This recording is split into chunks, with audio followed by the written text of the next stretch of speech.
Midnight on Earth podcast with your host, Jake Weaver. Engineered by Cedric Swan.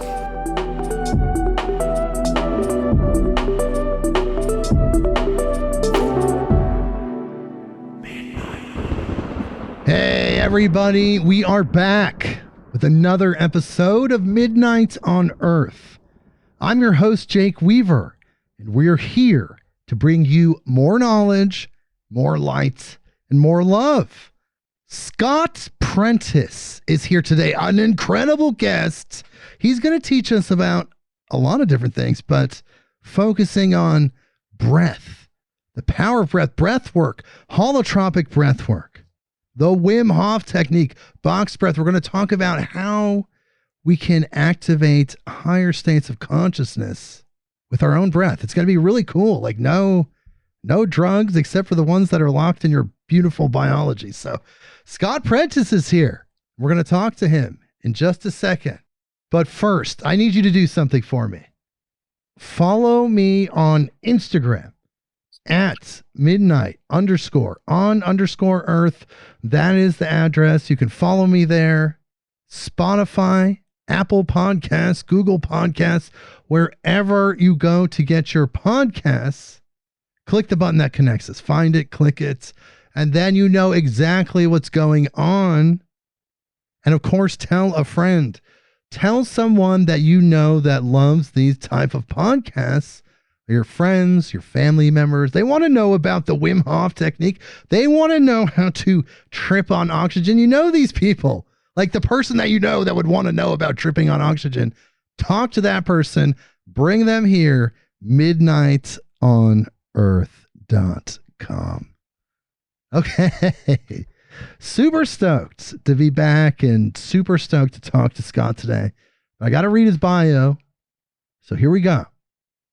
Scott Prentice is a passionate creative artist and soul-connecting healer who has traveled the world seeking personal growth. Through his experiences, he has gained insight into self-empowerment, love, acceptance, and gratitude. These skills have enabled him to make meaningful contributions to the lives of others, and he continues to strive for personal growth and spiritual development. Scott is out there teaching people all over, and we're going to talk all about this. Scott, hello. Thank you so much for being here. Yeah, thank you very much for having me. It's a pleasure. We're going to talk about this really cool stuff. This is something we have not covered yet on this podcast.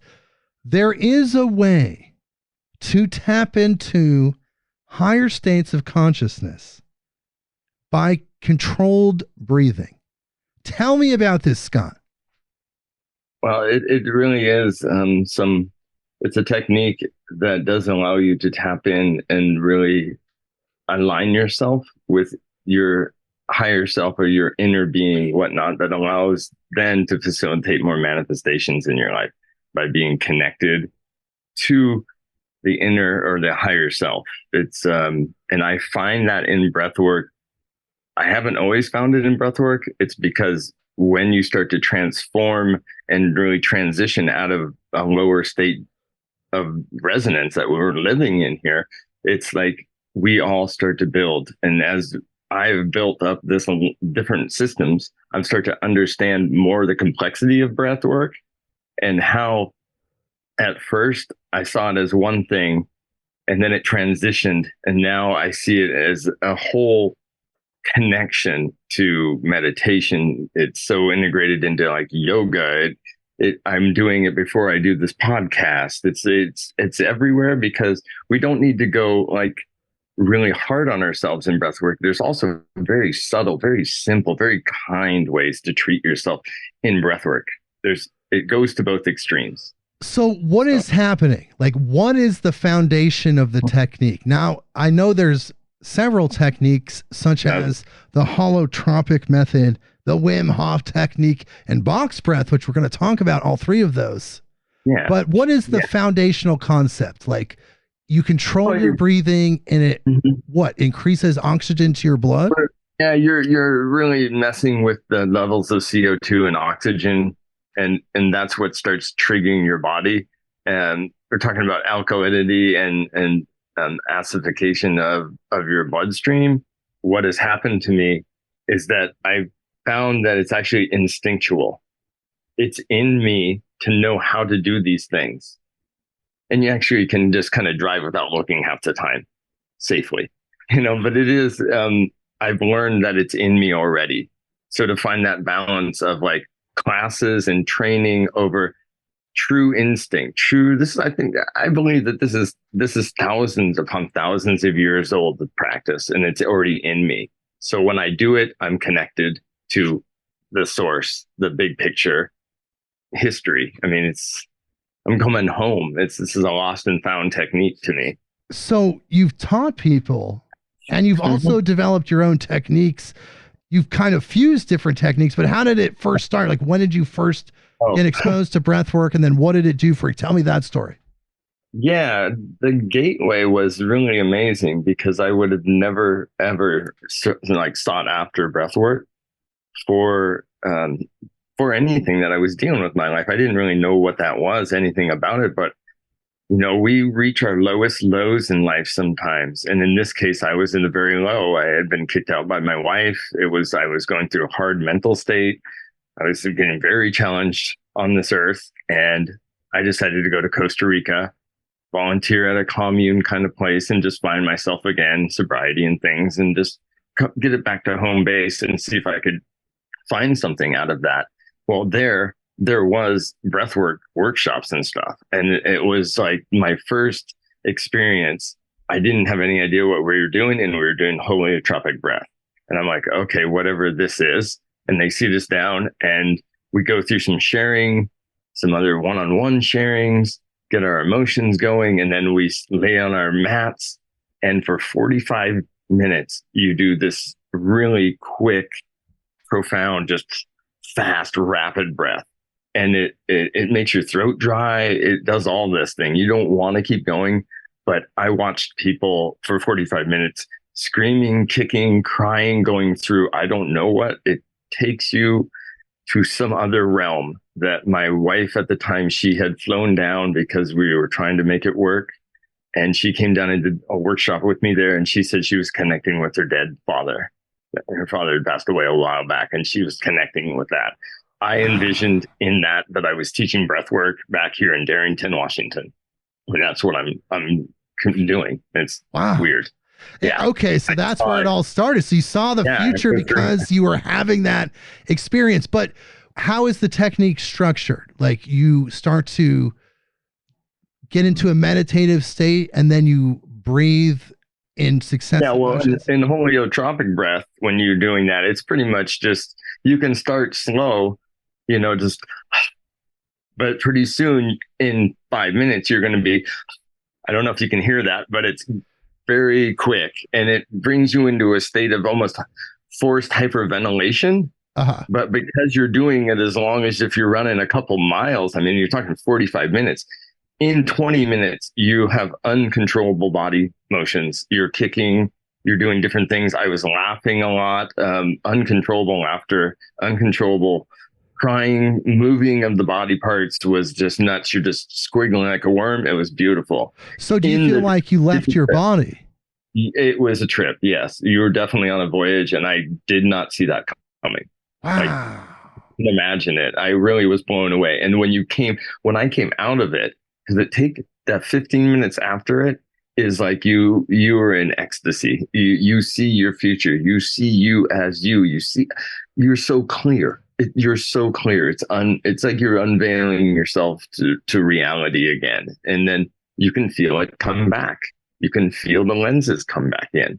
And that's when I realized, oh, this is some seriously therapeutic stuff. Wow, what is this? Wow. That was the start, man. And it was always in my mind, but I actually didn't jump right into it and come back to, Seattle or Washington or whatnot and come home and like, I'm going to do breathwork coach. And I was excited about it because I had seen it, I've experienced it, and it blew me away.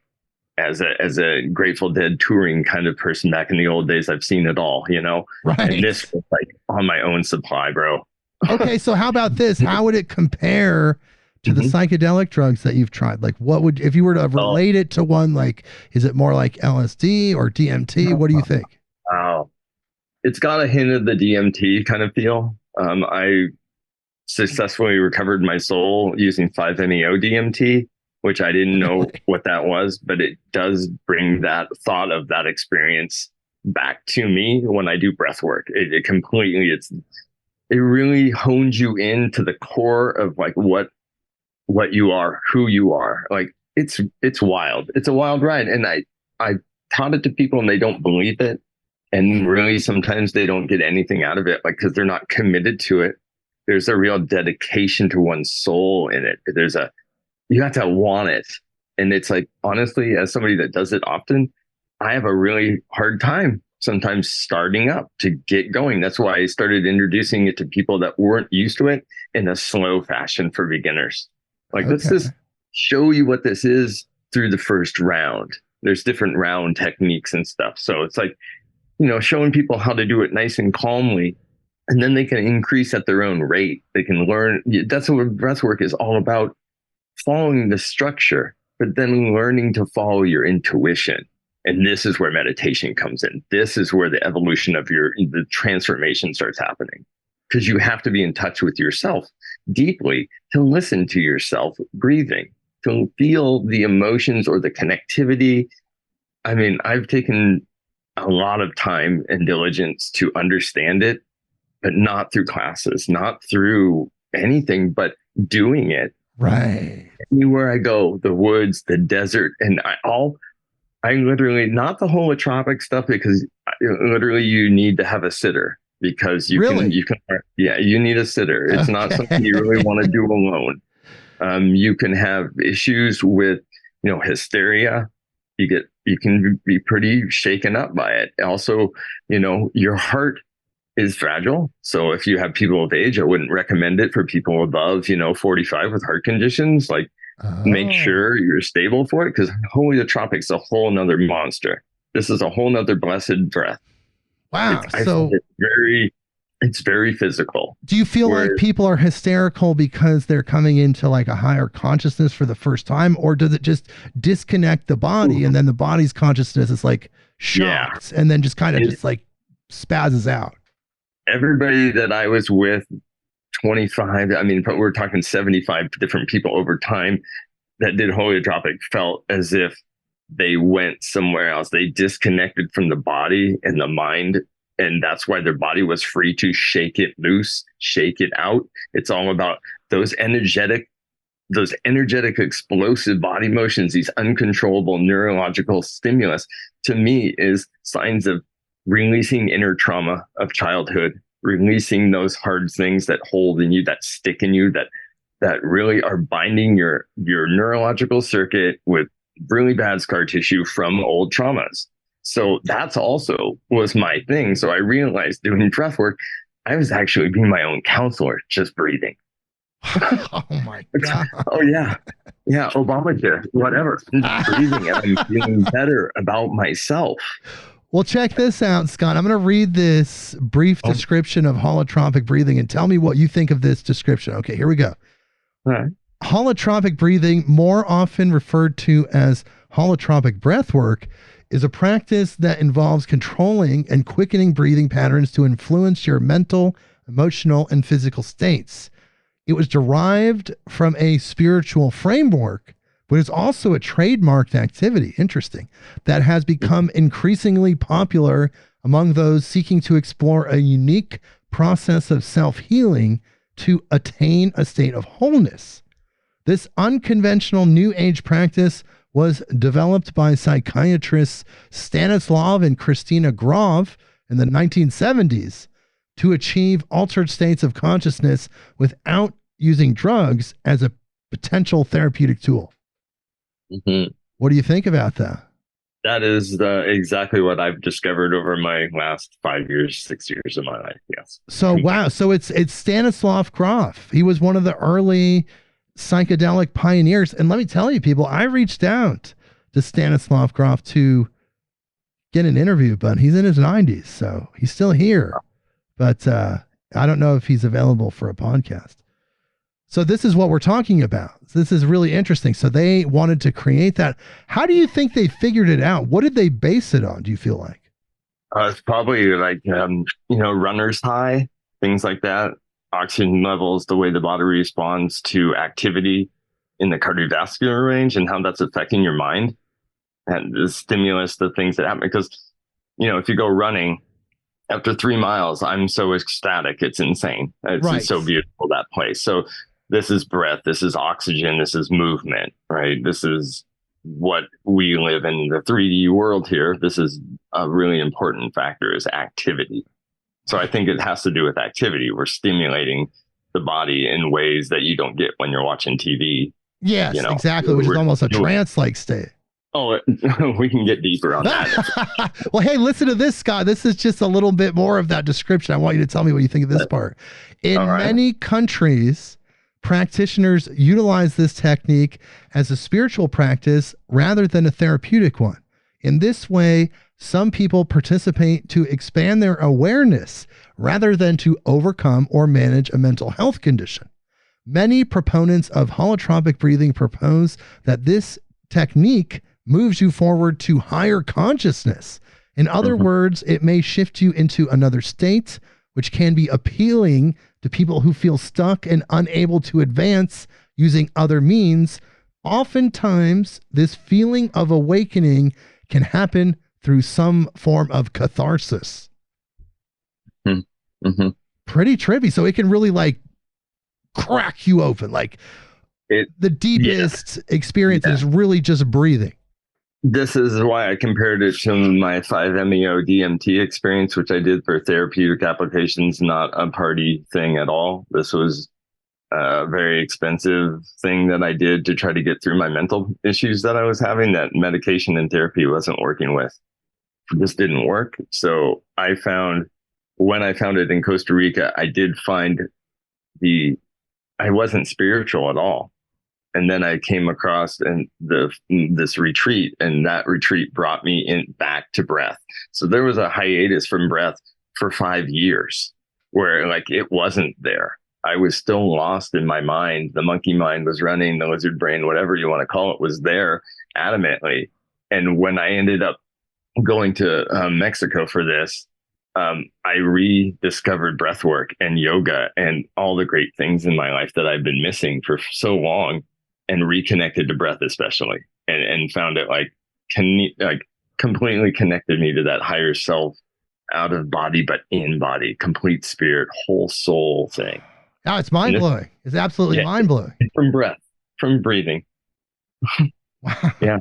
So why isn't this more popular? Because it seems like people know about it, and obviously there's no drugs required. There's no equipment required. It's really just being in a place and having somebody to kind of watch over you and also fulfill some form of shamanic role. Yes.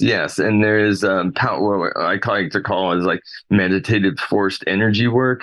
So when people would be doing like really intense ceremony type stuff, I like to project my one light love energy doing breath work to conjure up the spirits of my forefathers and ancestors and get this energy flowing in me so that I can really have a power to keep extending that love forward to all the troubled souls that are here just going through the battle.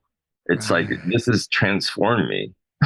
Wow. And it's not just these quote unquote drugs or experiences that I had. It's always been in me, just blocked by the trauma.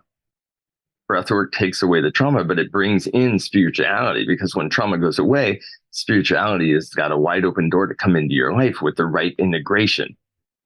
Dude, it's sick. It is so great, man. The light shines. Yeah, it sure does. And it's right there. It's very interesting. I feel like maybe we will start something and activate people's awareness on holotropic breathwork and the other types of psychedelic breathing, because it's not just about having a enhanced reality experience. It's about healing. It's about releasing trauma.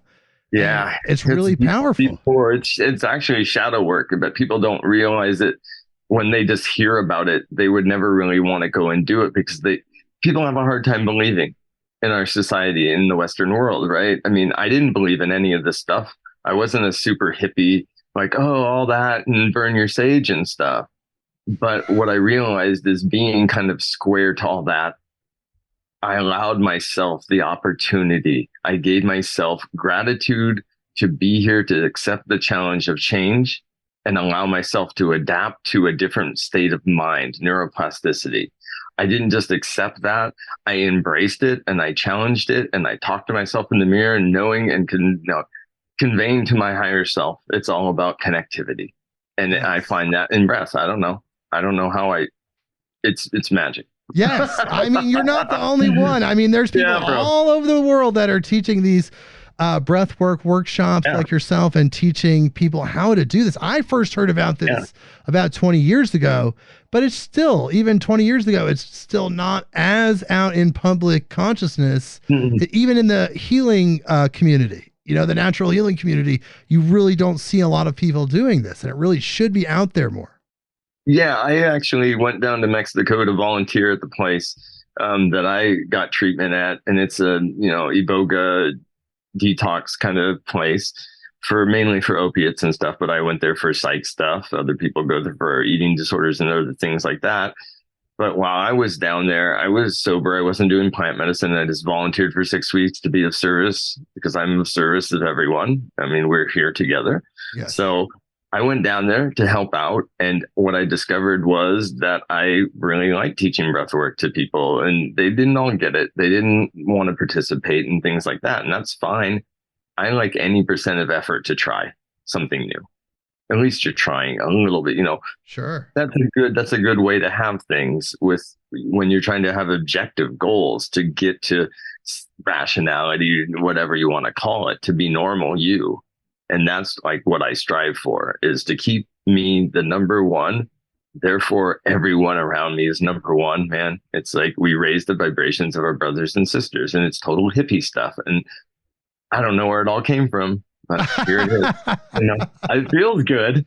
It's a very powerful thing. So then, so then after you're discovering this, you then discovered other types of breath work, like the Wim Hoff method. Tell me about this. Yeah, amazing, right? That was when things changed. There was a huge shift when I learned about him and his, the Iceman, and started watching his videos. And once I realized like his system, I didn't need to really watch him, but I love his voice and I love his passion.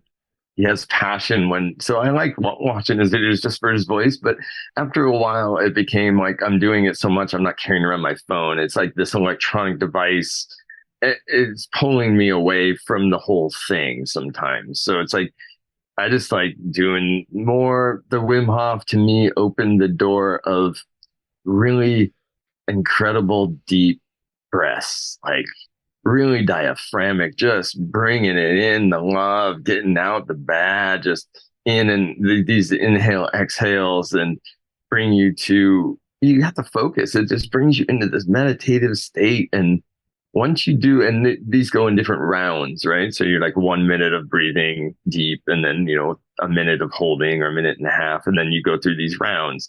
Sometimes I'm doing 6, 7, 8, 9 rounds. I go into a shamanic trance of some sorts. I've found my wife's doing crystal singing bowls, all of those things next to me. And I don't even know. I start doing these like Native American type of chants that just come out of nowhere. I go into some kind of trance. I don't even know. And it's amazing. So that's the Wim Hof stuff, right? Yeah, but it's mind blowing. It's really great. And go ahead. No, I was just thinking that the Wim Hof technique is where I had my platform to really build off of in my own head. Like once you get it going and you practice this just a little bit, you start realizing like what feels good, what's feeling right, where your head is, how your body's feeling. You get really in tune to you. And I was never much in tune to me. So it feels really cool to do a body scan and really know what that means. Well, for people that don't know, Wim Hof, also known as the Iceman, is a Dutch motivational speaker and extreme athlete noted for his ability to withstand low temperatures. But it looks like he was able to be in sub-zero conditions by just regulating himself mentally and breathing. Yeah, he did Everest in like shorts and no shoes. Oh my God. There's a video out there, and I didn't watch the whole video. I just 2 seconds of that, and I was like, "Wait, is that Wim Hof climbing Everest in shorts and no shoes?" And look that one up. That's it's out there, and he defies his own immune system. He defies all of the logic principles because he's allowed himself to really to accept the abilities truly of his body. Wow. In these things that are already there in all of us. They're just, you know how they always say we don't use all of our brain. These are the things that are waiting. Are you kidding me? But we're too stressed out. Yeah, I know. We're in this weird third dimensional matrix, and takes a lot of our energy, and it's the energetic mouse wheel. We're just spinning around in our own ways, but hopefully it's actually a spiraling mouse wheel, and we're spiraling upward into some other positive thing. I think there's serious culmination right now of energies, and I never used to believe in any of this, but I've been meeting some amazing people like yourself and dudes at Indubious podcast. Like, forget about it. There's amazing people that I worked with in Mexico that I've met in everywhere I go. Everywhere I'm meeting magical people, or I'm meeting people that need help, and I'm of service, and I help anybody that comes to me. Right. And I don't feel it taken upon me because I just go and do some breath work, let it all out, and I smile, have some salad, everything's great. And I can be dealing with anything. A fentanyl addict, somebody that's alcoholic, that's suicidal. When you become of service because you find you're one of all of nature, it feels so good to be of service. Absolutely. It's an honor. We talk about it constantly on the podcast. It's definitely an honor.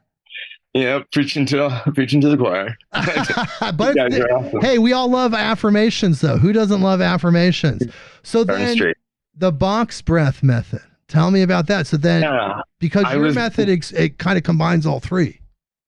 Well, that's where I start to feel like your body tells you, "Ooh, I'd like to do some holotropic for 5 minutes," and then slip back into Wim Hof. And then at the end, I might want to exit with box breath, which is the, inhaling for 4, hold for 4, exhale for 4, inhale for 4. And you're holding at the top and the bottom for 4 counts. So you make this like 4-4-4 count. And I just did it before we were on this podcast, and it pulled my brain into complete center, into meditative state, and I don't even know, like 10 breaths.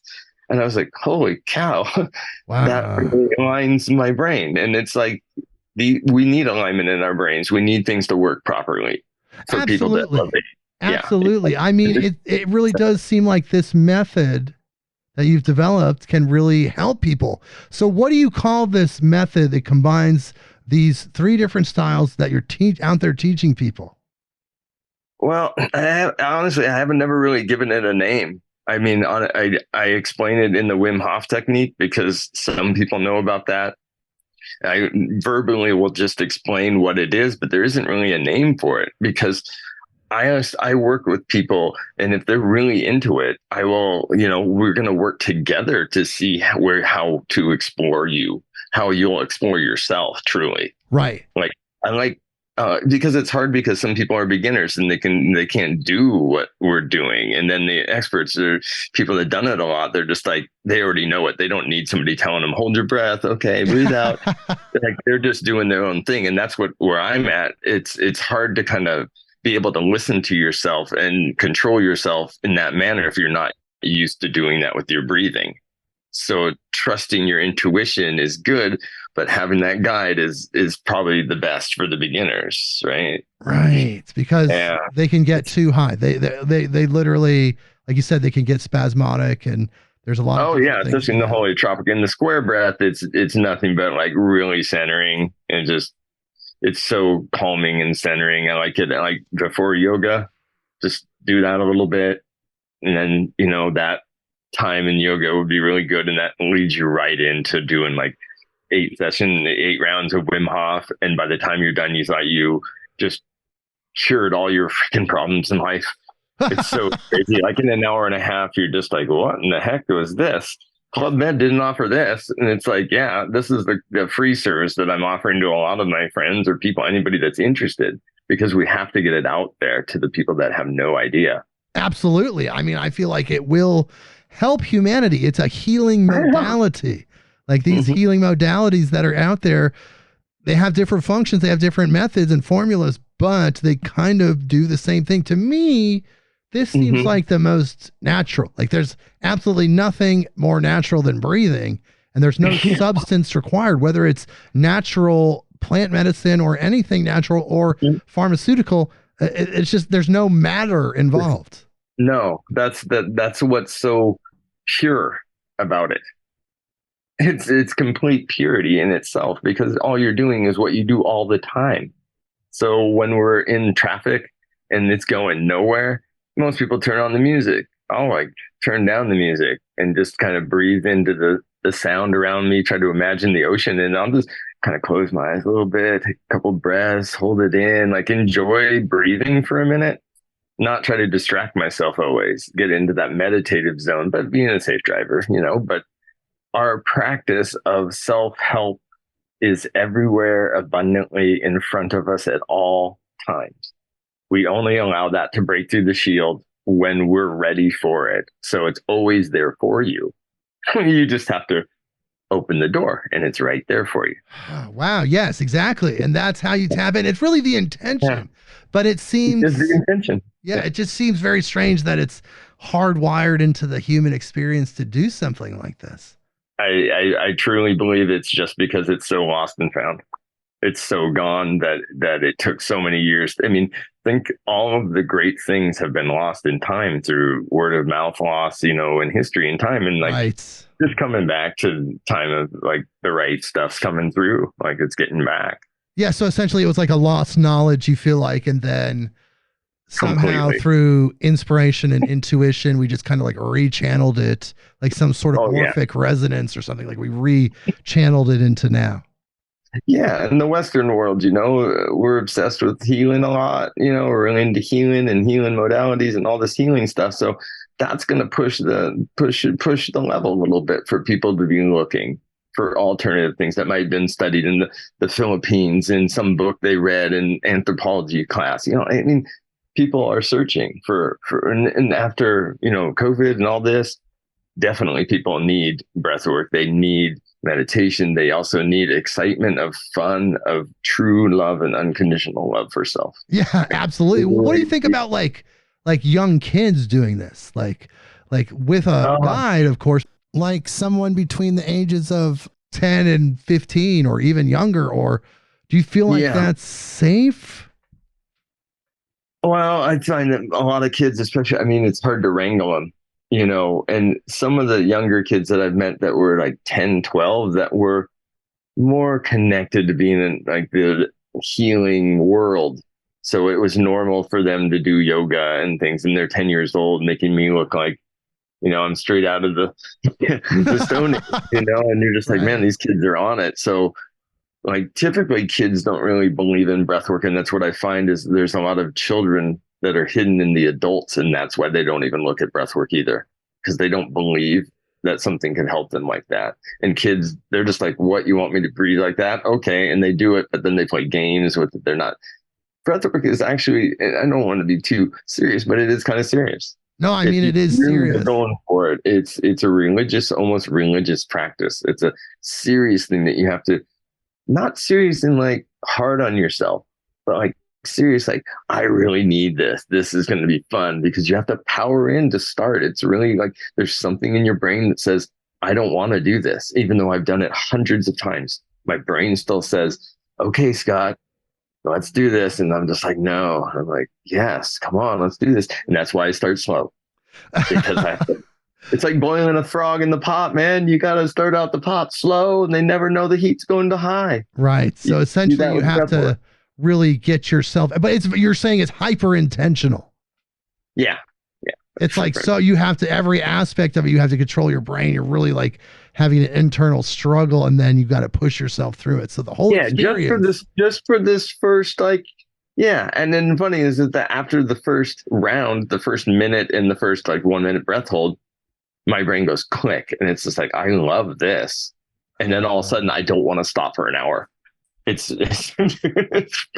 really, it's wild. It's definitely, you're messing with the true nature of your being. Yes. And your biochemistry. Mm-hmm. And it's all about how it brings me to presence, brings me to enjoying time with my family. It brings things to the real deal. So No matter around. what do you think about taking psychedelics and doing breath work? Have you done that? I mean, I definitely have not ever done that except for this last weekend. And I was at okay. yeah. And honestly, I don't really do psychedelics ton or anything. I'm just like, I'm kind of done everything and I've moved on. Sure. But all the doors are open and look at me now. I'm shining and I don't need anything. Right. Yeah. So, it's a frequency shift for sure. Yeah. And at this music festival, we did a sound bath, a lovely sound bath. Everybody was just digging it. But we, there was something with the experience before the sound bath, doing some meditation and breath work to get myself to not be scared. And then after, I was like, oh, I'll just have one little tap or two, whatever. I deserve it. I did so good to not be scared and to sing on stage and chant and find my higher self on stage. And I never do that. I was really proud of myself. So it's like, I get to, a nice sunny day. And so I took 2 caps and it was amazing. I just instinctively started doing breath work right in the middle of the front stage, just on a mat. I'm just laying there in the sun. And all of a sudden I go, breath work. And that lasted the whole set, like an hour and a half. Wow. I was just so two mushroom caps you're talking about. Yeah, just normal Cubenzis, just wow. simple, nothing out of the world. Like you're not having some crazy experience at all. No, it wasn't. It was. But with the breath work, my God, you not are speaking to yourself in any manner like that. Really, you're just really connecting to being calm. It all comes back to being calm. Right. This is about not taking life so heavy. Nothing serious going on here. That's what it's bringing. That's what the mushrooms and the breath were brought on a very more amplified, but you can get it with just breath, the same thing. That's what I realized.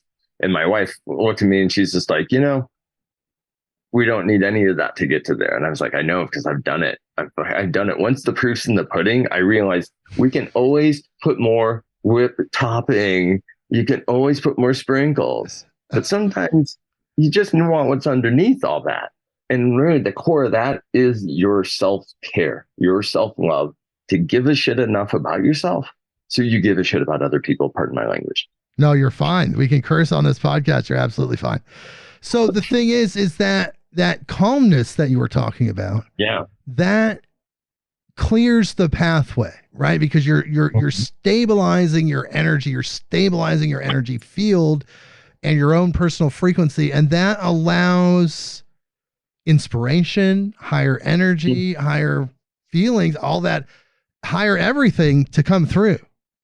You're going to eliminate the way that you deal with stress, or the stress that you have is dealt with in a different manner.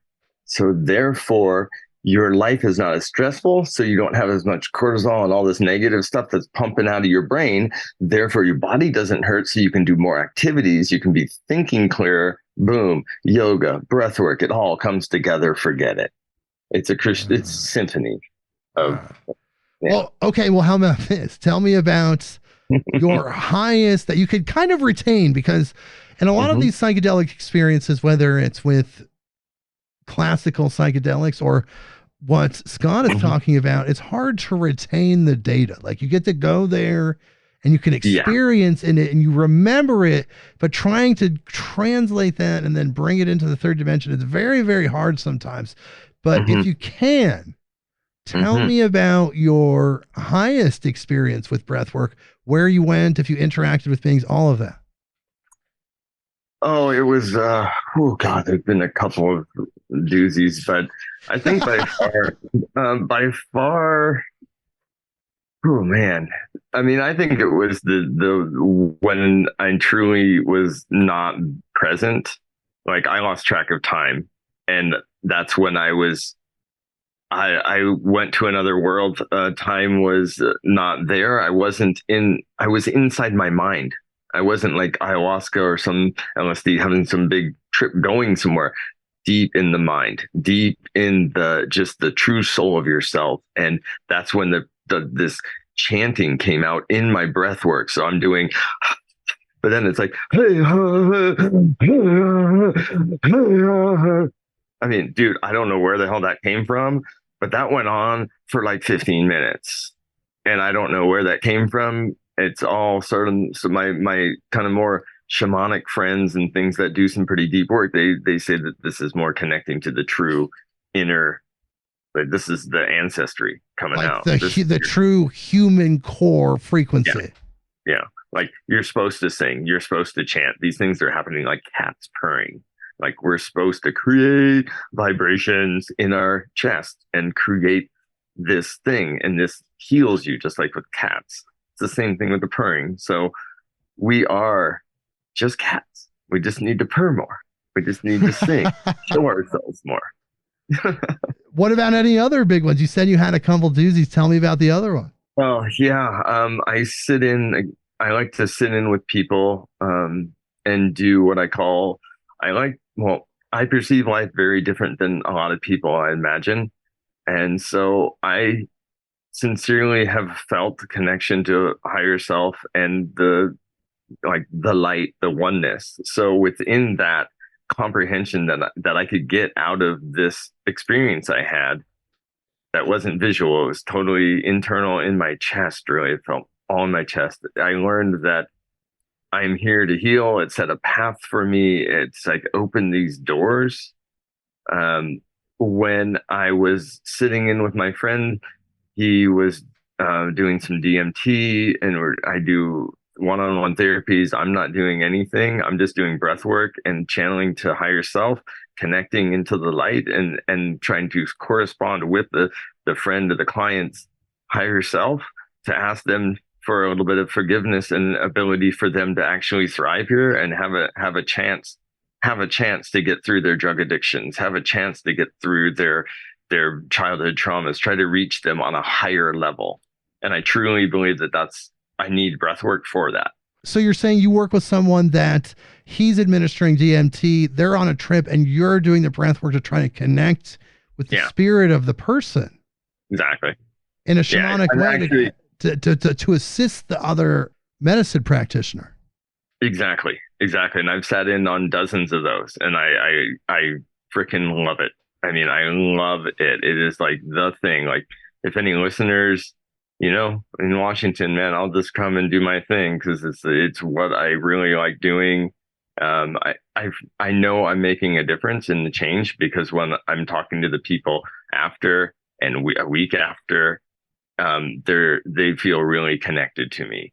And all I'm doing is sitting in the back, casting love, light, energy, projecting to the higher self, getting to the core of the oneness, and then really trying to affect the marionette that they are here in the third dimension, here in 3D land. I'm trying to connect to their higher self and the inner child that's running their addiction, really. It's all about the inner child that's running the addiction or the affliction that they cause harm on themselves. It's kind of the long way. I'm going up, over, and then back down. But I've seen results. So I'm like, I just keep doing it. And it's just forever. I mean, this is one of my many callings. It's just, it feels too good to be true when I'm doing it. Well, you're definitely doing good work. It seems like in those situations, like you're stabilizing the energy field with like pure love and light. Like, so if they're expanding their consciousness, they're going into the astral plane with DMT, the true 5D or even more 7D, who knows? It's definitely a higher frequency experience. It might be shocking. It might be, a little disorienting for a new person, especially if they're using it to try to deal with trauma. But you're there stabilizing and kind of anchoring the love and light in the corner just by doing breath work. Oh my God. Yeah. And there's, it gets a lot deeper actually, because I'm not a religious faith-based person. But when I discovered this thing that was calling me to do this energy work, I didn't find that by watching YouTube, nothing. And I wasn't like out of my mind on some psychedelic. I was right in the perfect alignment with what was resonating with me. And literally, I connected fully to the just no filter me and the true self without the filters of society on me. Said, you got to do exactly what you feel all the time. You have to do exactly. Stop worrying what they think. And once that happened, I realized, oh God, this is what I'm supposed to be doing. All of a sudden, this breath work and this love light casting and this connecting to higher self and trying to affect the marionette world through balancing energy fields and chakras and sound healing. I mean, dude, art therapy, my God, what aren't I doing or trying to help others discover to help themselves? Because breath work is free. Once you get together with someone, you connect with someone like me in your neighborhood, man, you don't need to go back 100 times. One or two classes, you're cool. It's good to work with a person. I found it's awesome with a person over a video. It's a total different experience because there's that true energy field exchange. We're in this, we're in that, and it's very deep. So the people there are serious. They want to be there. That's important. Right. And you're saying you do it though with Zoom or over the internet, or you have in the past. It seems like people would do that. Yeah, you can. It seems kind of so, sometimes it's so, breath work can be really personal. You can have really emotional times, and Zoom just doesn't really, Zoom counsel, Zoom friend talks. It's really hard to get the full picture. You want to be there to like give them a hug or, pat them on the back or like, have them tell you all about it, and like really be there and feel them. I think one-on-one contact's always the best, Oh, absolutely. No, this is really cool. I mean, I didn't really know a lot about this, but I didn't know Stanislav Grof invented it. I didn't realize they developed this, or really just, again, like we said, tapped into something that was already there, just remanifested it in a way. It's really powerful stuff. Yeah, beautiful experiences. So just to talk about this, have you ever had anybody have a really freak out experience? Not like a bad trip, but like where they're just like scared shitless? Oh yeah. Just it does happen. Holotropic. That's where the deep work gets done, and people kind of find themselves in very deep, dark places because your mind goes where it needs to go to do the work.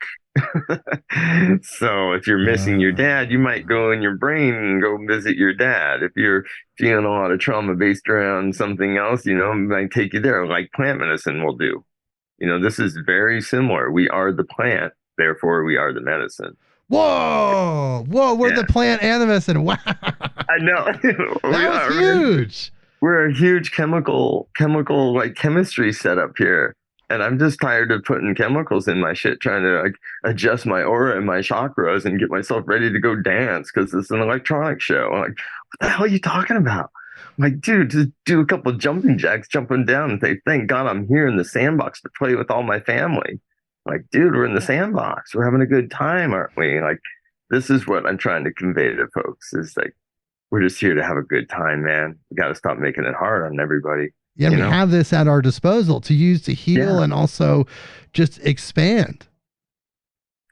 Offer this up, learn it, and offer it up at the park down the street for friends and Facebook, make little groups. That's what I do. It's like, just try to create and get people turned on.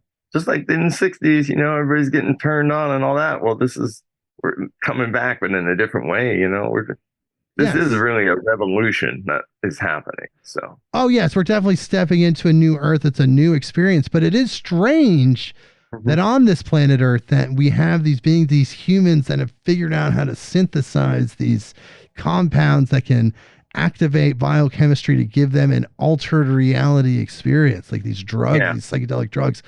It's really weird. If you kind of wrap your head around it, it's like very, very strange. I wonder what the aliens think about that. Do aliens have plant medicines? Oh my God. Oh, wow. Yeah. Well, I always wondered that, kind of like, if they're advanced beings, what is their opinion of the creator? Oh, I think that Jesus shows up all over, and other ascended masters show up all over the universe in various forms. It's a frequency. It's an energy. It's just a constant. It doesn't have to have a name. It can just show up in that same way. The Christ consciousness, what we call Buddha nature, Krishna consciousness. Yes, all over the universe, my friend. Yeah, that's a beautiful vision. I like that. I'll stick with that one. It's mind-blowing. I mean, because that energy is the interface point between source and conscious being. So that's like our bridge. And that happens for every kind of conscious being. They have that bridge to source. Source is a very powerful thing. People feel like we should be able to just instantly connect with source, and we can. If, as a spiritual being, you trying to really truly interact with the complete complexity of source, if you could even comprehend that, it would just overwhelm you. It's a lot of energy. So there's these intermediary energies, these Buddhas, these Jesuses, these whatever, all throughout the universe. It's a consciousness. Yeah, I have set kind of a platform that the way that I relate to all of this is like knowing things that are way beyond my comprehension, knowing that they exist, feeling those things and knowing they exist doesn't mean I need to chase discovering what they are or trying to figure it out. I'm not here to figure it out. I'm here to help people. So it's like I got these quote unquote downloads, these really reanimations of my DNA or whatnot that are allowing me to have these perceptions and intuitions and all these things that are happening to me.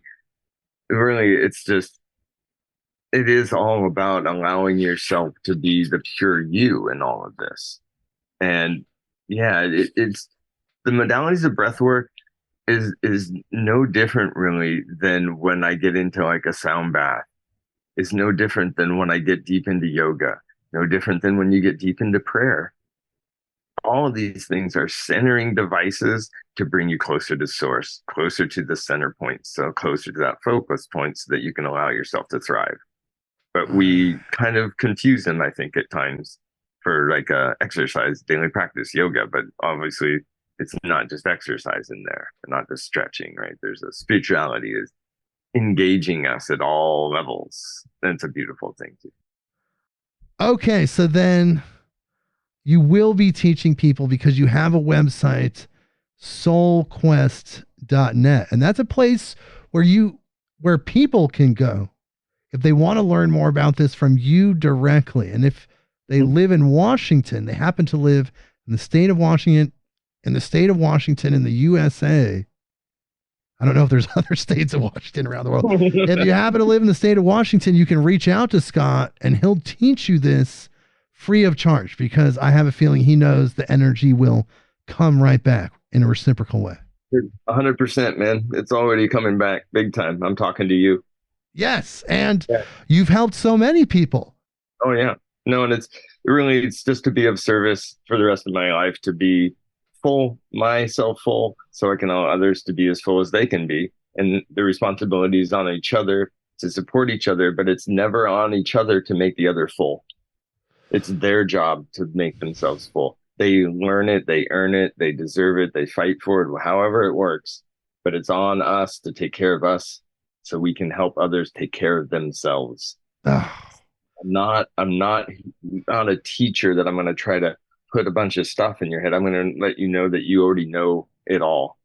You just need to realize it. When it clicks, man. The light comes back on. They're like, holy cow. Yeah, this is making sense. And we have other people up on our property and stuff that work with energy and work with like good counseling type of folks and people. And we're starting a nonprofit group for Iboga and, other things that I know have helped thousands of people with opiate addictions and stuff like that. And, if you have friends that have opiate addictions that are really ready to get out of that mess, definitely contact me. I deal with people constantly. They find me on my own and just come to me. So it's like, I'm definitely of service to anybody. So you're just a pathway to Iboga as well, you're saying? Oh, guaranteed. Yeah. It's the most magic plant on the planet, I believe. Yeah, so essentially people can reach out to you, and you are going to be making an appearance at a music festival, Re-Evolution, in Darrington, Washington, August 4th through 6th. You're going to be doing a workshop there. Yeah, that is going to be an awesome time. Yeah, so if you're in the Washington area, check out that festival and go there and check out this workshop. This has been an amazing conversation, Scott. I really feel like we helped people understand the power of breath work, and we really helped people understand where they can go with the way they're built like their natural selves. They can activate their natural selves and tap into these healing modalities that are built into them.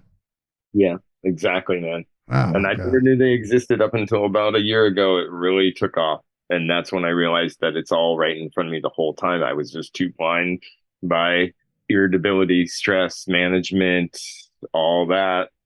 Take care of the kids and all, Well, thank you, though. But tell me, Scott, is there anything else you'd like to leave people with, a final message to people around the world before we go?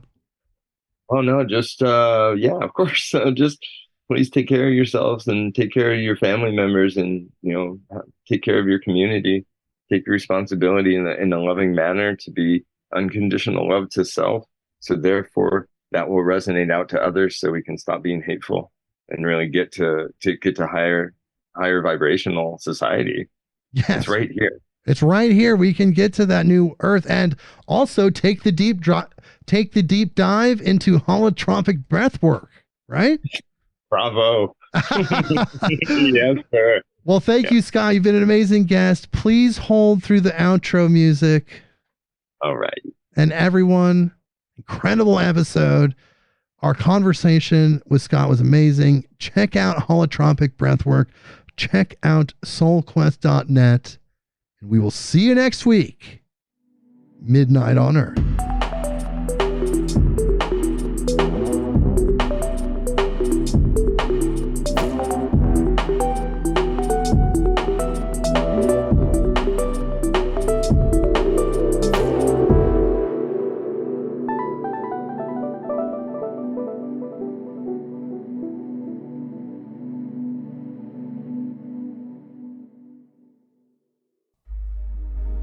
Hello, everyone. Are you still here? Welcome to the afterthought.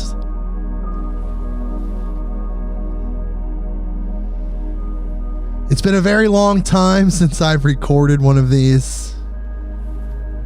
Essentially, when an interview is very short, due to the time constraints and the availability of the guest I am interviewing, sometimes these interviews are valuable and worthwhile, but shorter than the average episode. And in this case, I think this is the shortest interview I've ever done. But it was really good. I loved what Scott was teaching us. So this is the afterthoughts. This is where I talk to you for a second.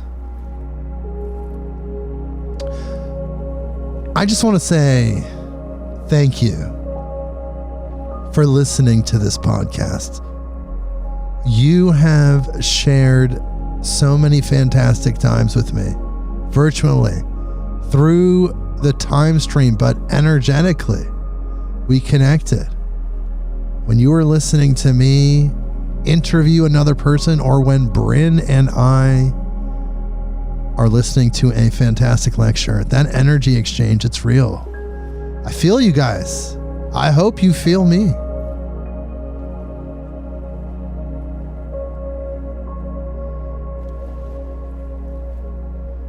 Loving this music.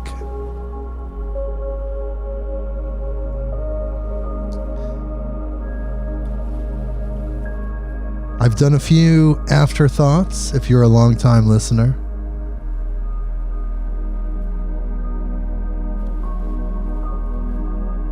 We've grown so much, not just together spiritually, though we definitely have done that. The podcast has grown. Every day, there's new listeners. Every single day.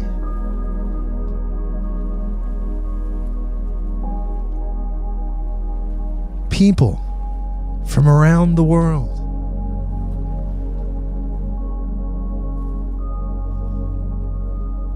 This beautiful planet. Earth.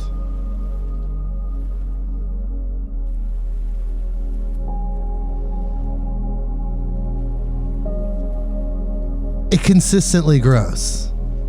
When I look at the numbers, when I look at the countries, 170 countries now.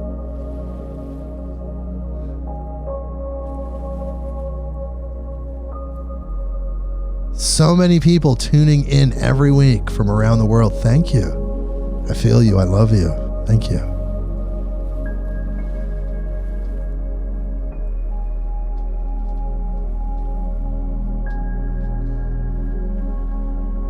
We have a choice, people. We can choose to manifest the new earth or not. It's a personal choice. It's your new earth.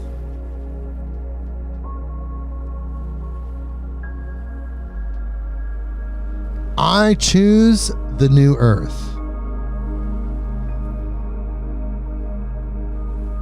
I choose love. I choose you.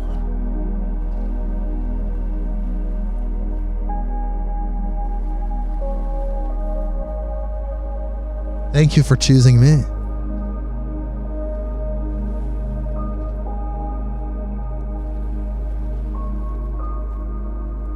This is the afterthought. A dreamlike dimension. A place that exists in the space between episodes.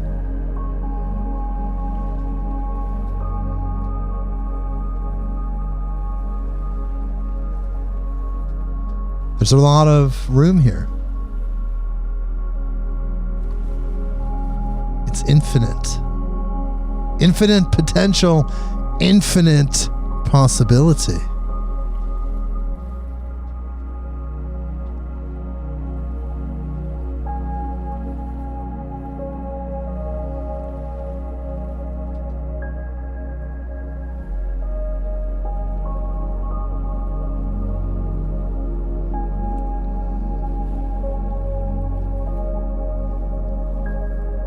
I'd like to say a blessing to my fellow humans, all of you. I love you.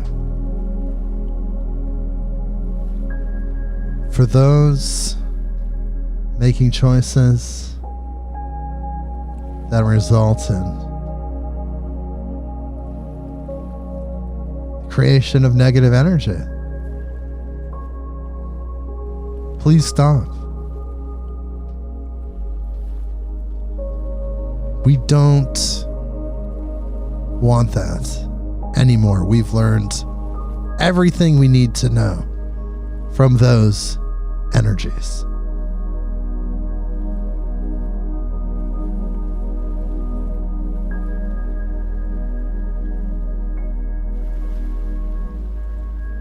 We're going to release that now.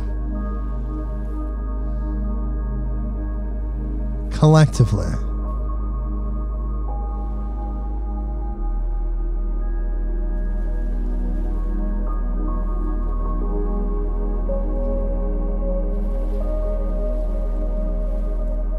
There's infinite love, but we just can't make those choices anymore.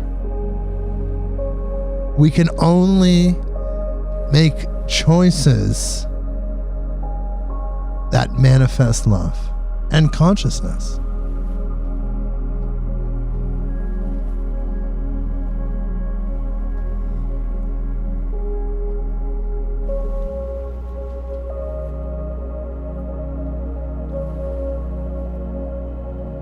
We wish to live together and love each other.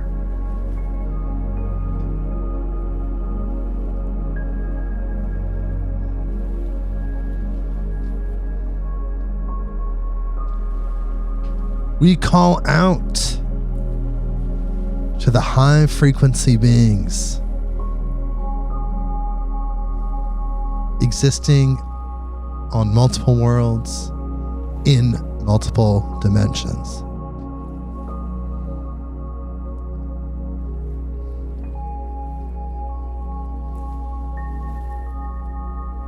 Assist us in raising our vibration, in raising our frequency. Help us match the higher frequencies of love that we have been tuned out of, that we have lost touch with.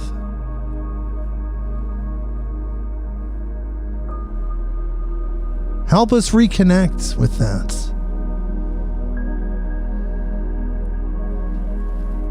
And we love you for it. Thank you. It's an incredible universe out there, people. And if you're still listening to this afterthought, then you are actually a really big fan of this show. You love me and you love all the things that we've learned, and Bryn Anderson of Vital Force Herbs.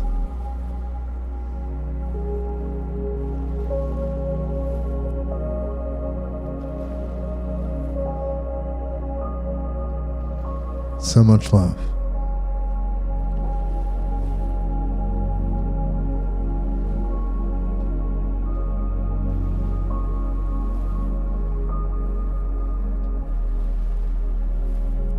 Thank you for loving me and loving us. Let's love together.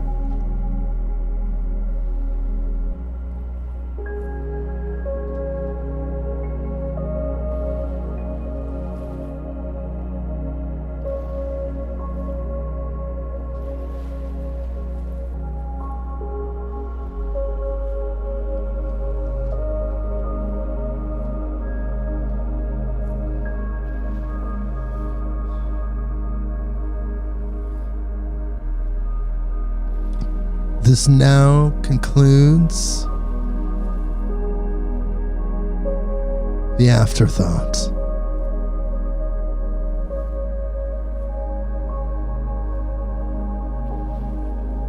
Thank you for traveling this space with me. The space between episodes.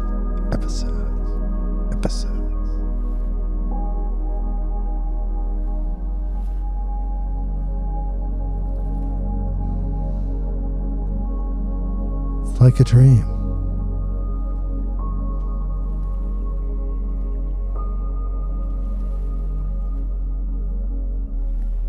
It's been years since we've recorded an afterthought.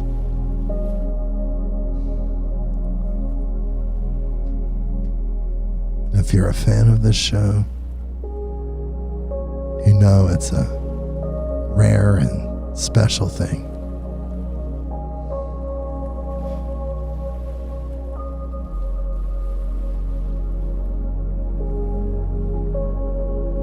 Thank you,